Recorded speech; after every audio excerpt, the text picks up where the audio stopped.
Freddie, call for, I want my drink. I want a drink, or want something. You have a drink over here? You're a Coke. Yeah, take a nap, I dare you.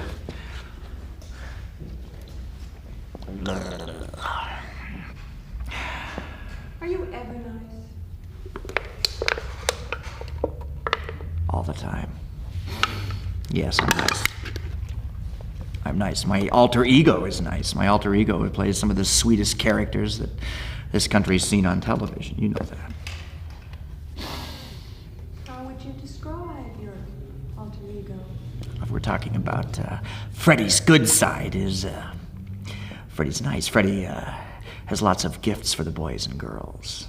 Lots of toys. Lots of things to play with. Lots of no-dos. What is it that puts you in the Freddie character? Is it as the makeup takes over? Exactly. Nail on the head.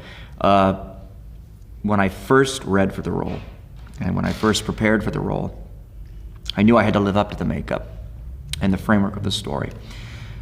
But that the consolidating of that work became very quick and apparent to me. I would just simply watch the mirror. You know, this takes 3.5 hours, 4 hours sometimes, depending upon if the hand is made up or the shoulders. So I would just sit there and deal with a little bit of the aggravation and pain or the heat and watch the mirror and kid around with my makeup man. And by the time it's done, I'm pretty ornery. You know, I'm pretty itchy and pretty hot. And I just sort of use that. Worked years ago with Jeff Bridges, and I've never seen an actor master the simmer better, keeping that energy close to the surface for 8, 10, 12, 14 hours.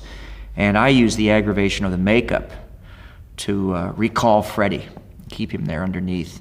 Plus, the wardrobe I wear and stuff is befouled with grease and stuff. And this is not an acting trick. This just sort of happened to make it look as foul as they wanted it. And I use that too. I mean, when you're greasy and foul and wearing itchy wool under the lights, boy, you can call up on that stuff pretty quick.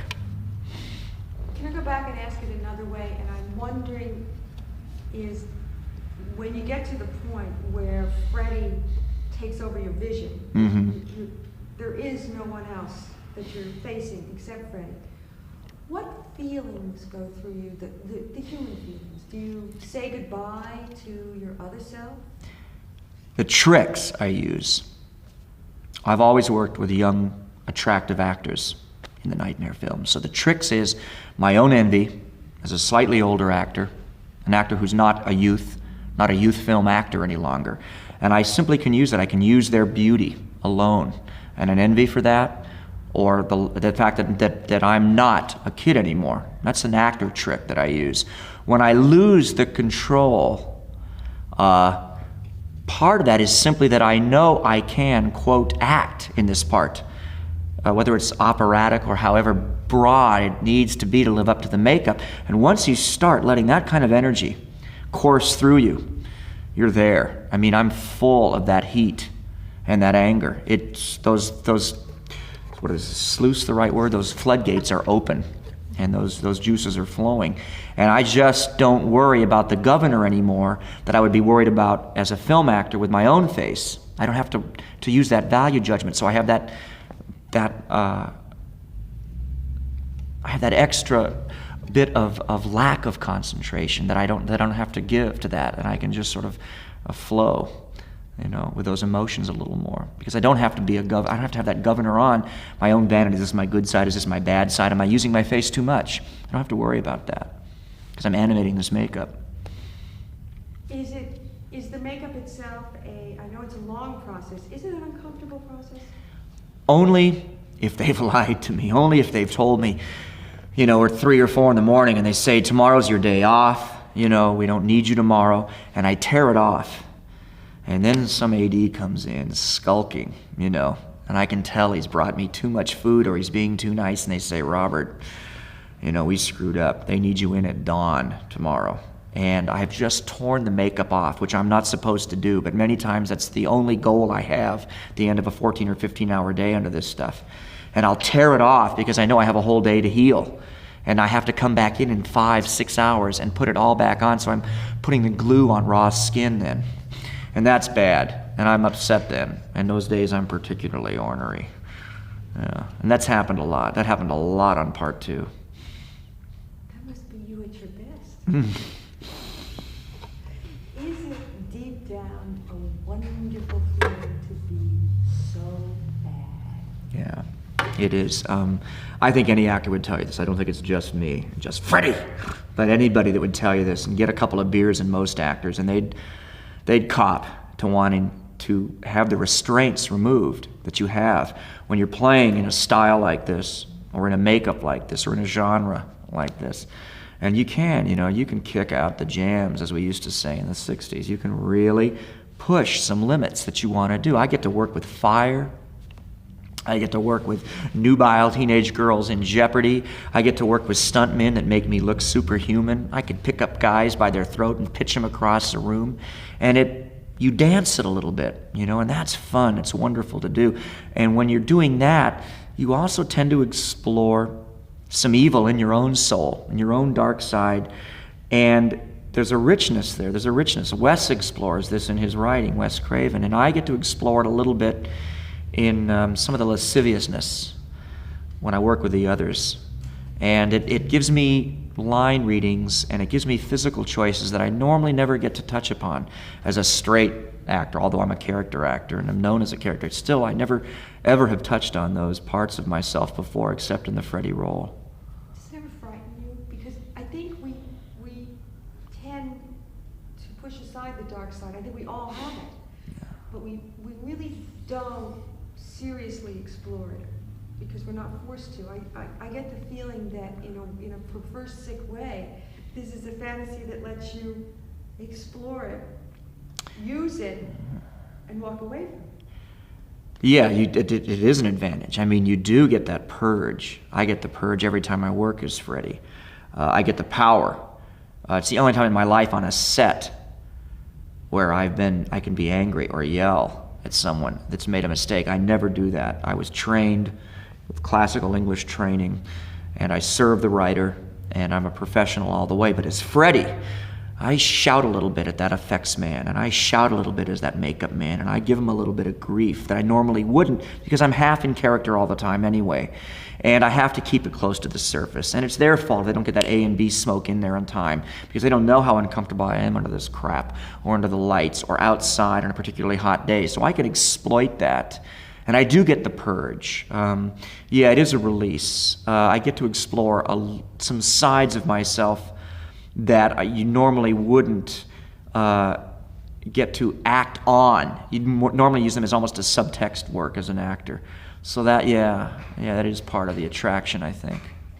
One of the things I've heard from other actors is that when they're involved in a very intense role, and I have to say that Freddie's intense, that they take the character home. Now, I don't know where you live. Yes. There's not a lot of Freddie walking around in South Malibu. No. I don't take him home. I take him off. The only thing that I take home is that, again, I use this word governor, and I mean, for all the people out there that know what I'm talking about in terms of an engine. It's that thing that keeps a car from going faster than it should. If I would get mad at the dry cleaners, or if I get a little mad on the freeway driving into work or home from work after playing Freddie, I do blow it a little quicker because, again, those gates are open. I'm in touch with those emotions much more than I normally would be, and I don't have that check on those emotions as much as I would because I have to get to them quicker. But I don't take him home. No, that's about the only handicap that I retain, from playing Freddie that could ever rear its ugly head every once in a while. I mean, the voice doesn't happen or anything like that. It's just that potential to that size of anger, that size that I have to, that size that I have to live up to because of the show, because of the style of the show. That does every once in a while sneak. It sneaks out when I'm alone driving to and fro. Yeah, it does. I'm not a real sensitive driver when I'm doing Freddie. I get a little short. It's that guy behind you. That guy behind you in the fast lane. with a rash on his neck. That's why he's so antsy. Double nickels! What scares you? Anything? Oh. I have the very same fear that Hitchcock has. Police scare me. Cops scare me. I don't know why. I don't know whether I bought into the fear that I'm supposed to of their uniforms. I've been told by people that I don't have enough healthy fear. And I'm of that generation of young Southern California males that we were weaned on taking dares. I mean, hopping freights at the age of 14. I've surfed 10-foot, 15-foot waves before I had the, dexterity and equipment to surf in size waves like that. I've driven cars awful fast and awful recklessly. Police scare me. Police scare me. Death doesn't frighten me. The thought of old age I look forward to in many respects. And the abstraction of nuclear war and things like that is an abstraction to me. I tend to see, even on my worst days, so much about life that I do like, that the abstracted fear of that, those things, which are very real, don't get me wrong, but they don't really get through to Robert. No, not to me. But something about police, maybe police and math homework are the only two things that have ever frightened me in my life. Yeah. Any idea when you did the first Nightmare that this is going to take off? I mean, you are absolutely a cult now. No, I'd be lying in my socks if I told you I thought this was going to be the hit it is. I'm good friends with Mark Hamill, and Mark Hamill knew that Star Wars was going to be a phenomenon. Mark was on my couch rooming with my girlfriend and I up in Laurel Canyon then, and Mark knew, but he knew because he was a science fiction fan himself and had grown up with published letters to Famous Monsters and all of the sci-fi fan magazines, and he knew. And his agent had got him involved with this show, 8 is Enough, and he wanted to get out of it. He knew this movie was going to be huge. But he was the only, I don't even think Lucas knew. I think Mark was the only person that knew then that was going to be a hit. And I learned a little bit from that because I started to get a sense that this thing was going to take off because I had a character taking off on a television series I was doing then called V. And I was doing personal appearances at a major science fiction convention in Manhattan. And I'd done several already where I'd signed literally 3,500 autographs. I signed autographs in Sacramento one evening. People waited in the rain for 4 hours to sign my autograph. And this has never happened to me before. This was for V. And I'm in New York doing a similar thing.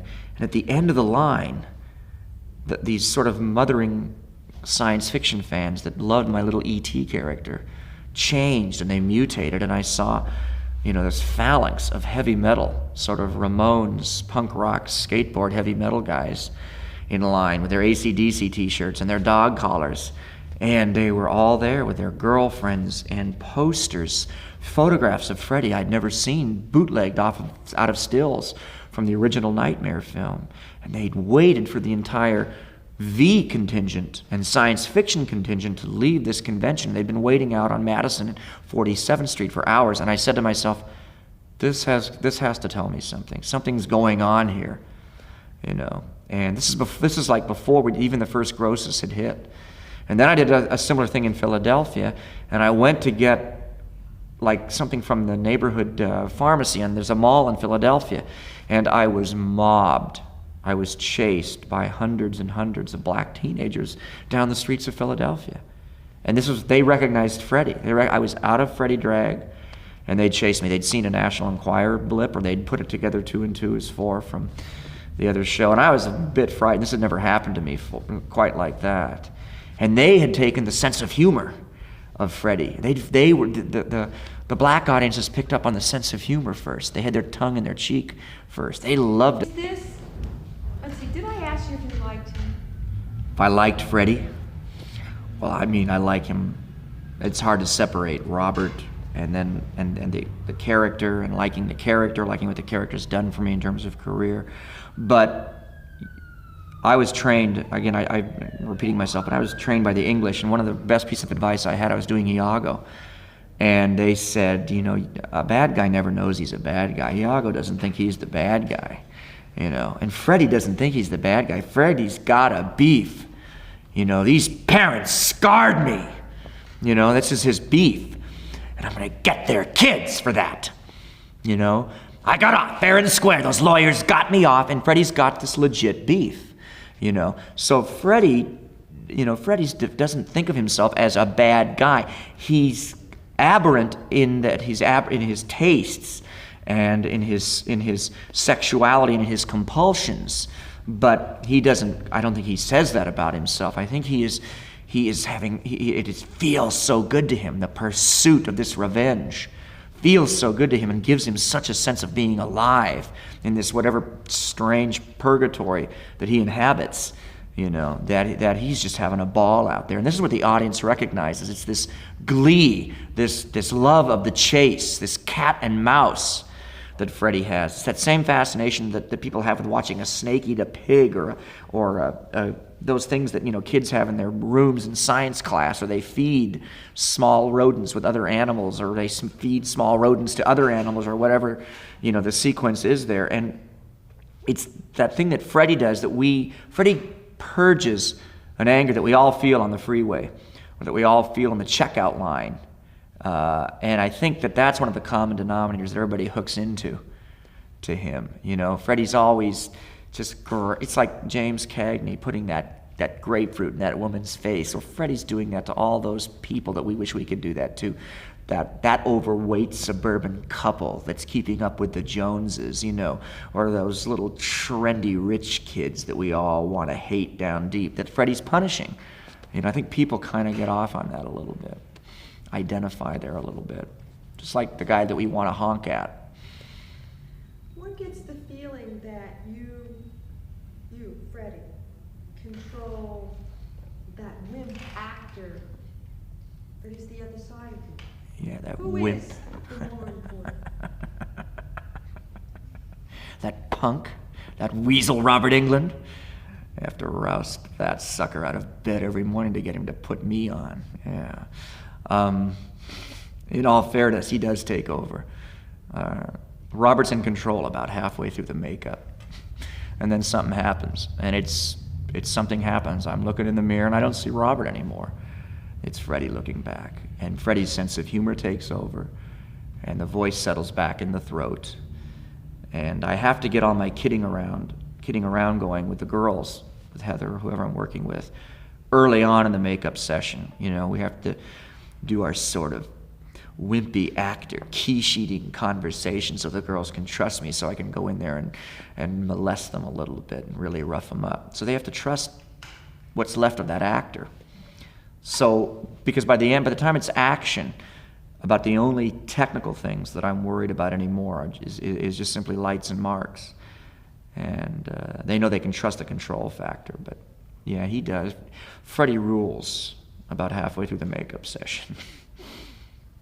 I got to see you work for a few minutes today, and I really felt that Robert was totally gone. I mean, I don't know if you put him in a box someplace, but even off camera, you were Freddy. I mean, every movement, everything.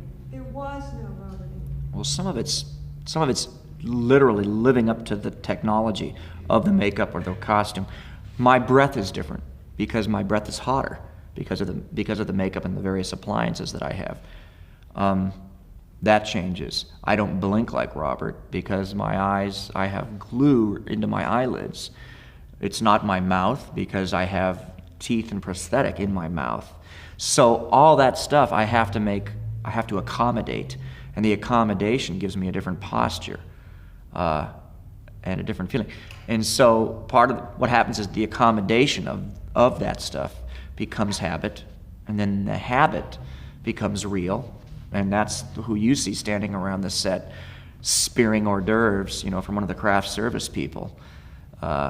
And it's like Robert if somebody walked by with a donut, Robert would grab the donut, but it's not Robert anymore. It's Freddy, thank you very much, that's spearing that donut as it goes by. And I would never do it anymore like Robert. I can't. I've got this thing on my hand, that weighs a pound, and these blades. I mean, I can't tell you how many times I've gone to pick my nose as Robert and almost cut my nose off, So, I mean, there's no reason being Robert anymore. I leave that wimp back in the dressing room. Don't you just love who you are? Look at all the power that you demand. People are terrified of you. You can get a path made instantly. I'll tell you a story. Last year I was sort of Grand Marshal of the Greenwich Village Day Parade, Manhattan. It's just kind of an honor, and it has a lot of tradition involved with it, but it's also pretty freaky in its own right. New York, New York. And I was assigned these drum corps from the High School of Performing Arts. Fame, I'll sing this song forever until I drive you insane. Excuse me, not one of my faves. Get those little Fame girls if I can when they take a nap. Anyway, Freddie's there, Grand Marshal of the parade. I wore a trench coat, signature fashion statement of the Flasher in New York, which I thought was appropriate, and I was also freezing my off. The drum beat was a funeral dirge, like a New Orleans funeral dirge. Bum, bum, bum. So we had this pace going, and we had this trench coat. We had the full Freddie makeup. And I saw the Freddie fans cheering me. And I worked with a sun gun, which is a minicam light. And the minicam guy was walking backwards, and that illuminated me in a rather harsh, uncomplimentary, as if Freddie needed a complimentary light. I walked winding through all the wonderful streets, narrow cobblestone streets of the West Village. And I started to see women my age, mothers, in their Eddie Bauer vests and their down vests and their Barbra Streisand curly hair, very liberal and content. And they were looking at this dreadful child killer who was the guest of honor at their wonderful little wimpy West Village liberal dunk for apples traditional parade. And I was taking it over, and I was turning it into street theater and performance art. And I looked over, and their gorgeous young punk rock daughter standing next to them looked up to me and went, "Yo, Freddie, I'll die for you." And I thought, vindicated as an artist, as a ghoul, as a monster, as a man, and yet I'm the contemporary of their mothers. They don't know that. But it was terrific. I had girls breaking the line with their Lydia Lunch death rock makeup on, whispering in my latex ear, "Freddie, I'll die for you," with lines from the first movie. And it was a real strange experience for me, but it was completely performance art. I was using all the experiences I had as a stage actor and playing it. I turned off after a while because it was getting out of hand. People were now breaking the police barriers and stuff. So we cut off just before Christopher Street. The entire parade followed Freddy Krueger, left the route of the parade and followed us. We had to run for the limo. Guys were stomped and trampled. Their drums the guys in the performing arts were mobbed and trampled. Those guys all had dates for 6 months, they told me later, just for being Freddy's drummers. Who knows? Go know, as they say. Who knows? But it was, that's a story about the power. And yes, I got off on it. Yeah, it was pretty terrific. It was like being a rock star. And the only time I've had that was when I did the play Godspell in New York and had rock and roll music under my performance as Judas. And I could feel that power, which is, I guess, the attraction of that. But yeah, it was pretty remarkable. But I think what I'm hearing is that in all your sickness, sick is relative. You're sexy in a sick way. We'll have lunch. No, it's not, I don't think that I don't know, I don't know what's sexy. It's all different. I don't know, I think to me the most beautiful woman in the world is Charlotte Rampling, and I have male friends that think she's an anorexic type that's not sexy at all. I can't imagine a more beautiful woman. Sexy is relative. I don't know what that means. I think that a lot of sex comes down to power. And a lot of power has to do with somebody being in control, and that has to do with absolute. And Freddie is absolute. He is absolute evil. And if there is an attraction there, that's the attraction. And he can take care of business. And people are always attracted to somebody that can take care of business.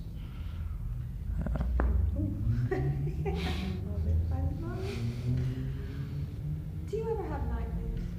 You cause nightmares. The one nightmare I've had, as Freddy. And this is, you're not getting this, this is not first edition. I've told this story before, but I have two of them. One of them I used years ago, and I was debating about trying to get out of the draft or not, and I wound up getting out because I have arthritis in my right wrist from falling down on ice so much back east when I was working in the theater. But I used to have a recurring nightmare, whichever woman that I was infatuated with, or whichever girl I loved, and it was the strangest dream in the world. And I know it has lots of weird implications. I'm probably going to get letters about this, but I was always like a hero, and then I would be mortally wounded.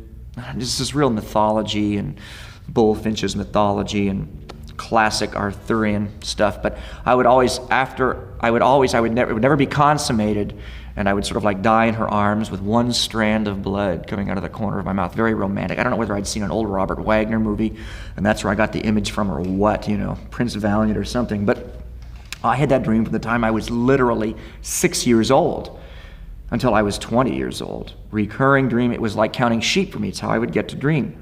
Whichever girl I had a crush on, being a little small kid in junior high school, the pretty girl in my class, the Cheryl Tiegs girls that all were sitting all around me when I was in the 10th grade in high school, that I coveted, whatever. Recurring in a strange dream, and whoever the foe changed always. As a child, it was the Cold War. I can remember literally once saving all the pretty girl that I used to play handball with in the 4th grade from communists that I'd seen in Port Chop Hill or something raiding the thing. But it was a nightmare. It was strange and exaggerated, and I can remember the images to this very day. Cut to Nightmare 1.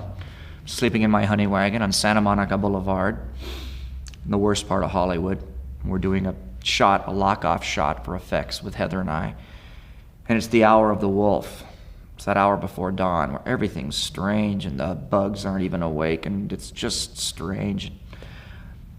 They have, again, those little first assistant directors have scheduled it wrong. And they've kept me there too long, and I've gone back to the honey wagon in full Freddy makeup and drag to try to catch some, 40 winks. And I've gone to sleep. My girlfriend's come to pick me up to drive me home, tear the makeup off at home, been working for days. We're cuddling on the single thin cot. You couldn't do anything but cuddle on this thing in the dressing room. Hour of the wolf, that weird twilight. It's funnier than twilight before dusk. It's a different color. It's bluer. I pass out. She's out. And bang, bang, bang, the first assistant director knocks on the door of the honey wagon, and I bolt up. Well, if you know how a honey wagon is architecturally, as I sit up, I'm facing a mirror, the makeup mirror. And who sits up into frame with me looking back at me? But Freddy. And I've completely forgotten that I'm in the makeup. And I've got that funny breath you have in the morning mouth, whatever you want to call it. And I'm not quite conscious, and I've heard this strange metallic banging on this funny door of this trailer that I'm in, and I've been sleeping funny in my body. And I was in a state for almost a minute, putting two and two together. I had been dreaming about the performance. I'd been dreaming about the work. Where was Robert? There was Freddy, sitting up and seeing the move of him sitting up, rolling into my frame, as it were. And then a beat later, poor Roxanne sits up, and she looks over the back of my bald, slick, greasy Freddy head and into the mirror, and she sees it too. And she lets out a scream. Her scream scares me. And the punchline is that I saw all that in the mirror. So that seared itself into my brain. This is one reason they don't let actors watch themselves over and over again in dailies. You see yourself as you've never seen yourself before. You see yourself repeating an action over and over again, not edited with other people listening and talking in cars and planes and birds, but over and over and over again until it drives you nuts. And that moment, because of the moment of time it was, and because of where we were, late and exhaustion and everything else, it's burned itself. And I dream that over. I dream it now, and I dream it a million different ways and in a million different contexts. And it's kind of frightening. I wish I'd never have seen that. Because there was just a little bit of me left in my body, just a little bit of Robert waking up and moving the way Robert wakes up or stretches when he does. But there was this bald, ugly, wet, dripping thing. And then my girlfriend popping up right next to me and screaming at me, because it's my brain that's operating now. I'm not in character as Freddy. That was a weird one. That's like the worst nightmare that I've had because of the nightmare films. It's interesting. You scared yourself. Your other. Yeah. Your character scared your human side. Yeah. Yeah. And waking up from a dream about the job. Sort of like to the third degree, kind of, or nth degree. Yeah. Did you have any idea you would become a cult? No, boy. Does it scare you? No, because the ice was broken for me with years and years and years of signing different kinds of autographs for different kinds of fans, from without tooting my own horn, a versatile body of work, different kinds of movies. My TV movies are like all what's known as prestige TV movies, so I have different kinds of fans over the years. Then V came along, and I was very widely accepted in that character. So that opened the door to me to reams of fan letters, things like that. So I was accustomed to that. Had that not happened, this Freddy thing I think would have startled me a lot more. But it was almost simultaneous. It's like a 1-2 punch, or the accent, or the limp, because just that takes you enough away from yourself that you don't have to devote that energy of vanity to your concentration. Let's do the regrets in Freddy character, please. Mr. Krueger regrets. Mr. Krueger regrets he didn't slice the throat of John Saxon, that cop father in part 1 of Nightmare on Elm Street, because I think he's still breathing down my rather scarred and worn neck. Mr. Krueger regrets that he didn't kill Hope Lang in part 2, and that spoiled, bubble-headed suburban family headed by that wimp Clu Gulliger. Mr. Krueger regrets and looks forward to not finishing the job on young, lithe Heather Langenkamp, alias Nancy.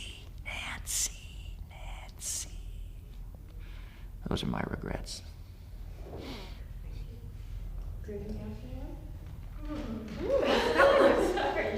This is a luxury, isn't it, to be able to be Freddy? Oh yeah, actors worry so much because there's so much input now with the media and with autobiographies, and you read interviews with Dustin Hoffman and stuff, and you want to control your career, or you have an acting coach or a guru who tells you to work in one thing or the other. I mean, I was the worst snob in the world. Not only would I have never done horror movies, I would have never done television a couple of years ago. I was I did every clown in Shakespeare before I was 25.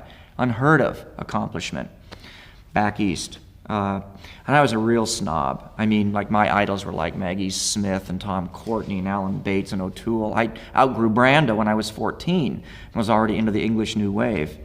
And what happens, though, when you get all this information in you is you tend to forget things that you're good at, that you have outgrown, but that doesn't mean the audience has outgrown them.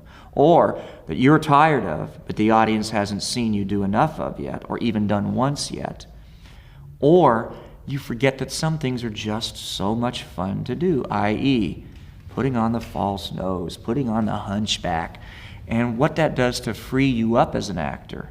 And many times you're only at your best when you're that free. So it is a luxury, yeah.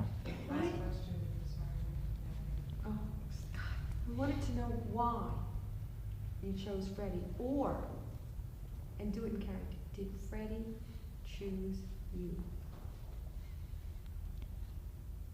Freddie came into my life at a convenient time. Came into what we call in the business a hiatus. And he fit perfectly into that. And I don't look for any omens there, but it was a real neat fit, and it coincided and dovetailed so perfectly with this little gentle character that this wimp Robert was also portraying at the same time, and illuminated an entire dynamic of A to Z emotionally that actor Robert Englund has, that I believe that Freddie came into my life. I didn't come into his life. I believe that Wes Craven let him out of a cage somewhere, or this spirit out of a cage somewhere, and I walked into the collided with those atoms, and we've sort of, fortunately or unfortunately, been intertwined ever since. I just have to ask you one more.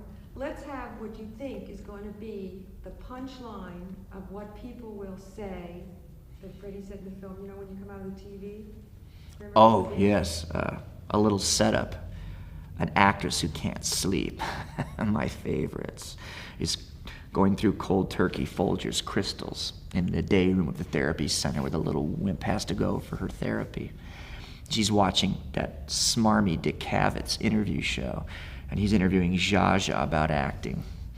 And the TV goes snowy for a second, and she goes up and hits the side of the television. But I've inhabited the inside of the television, and I hit her back, and I pop out of the top of the television set, and rabbit ears protrude from my bald head. And I grab her from behind her head, and I pull her into the television tube, and I say, "Welcome to prime time!"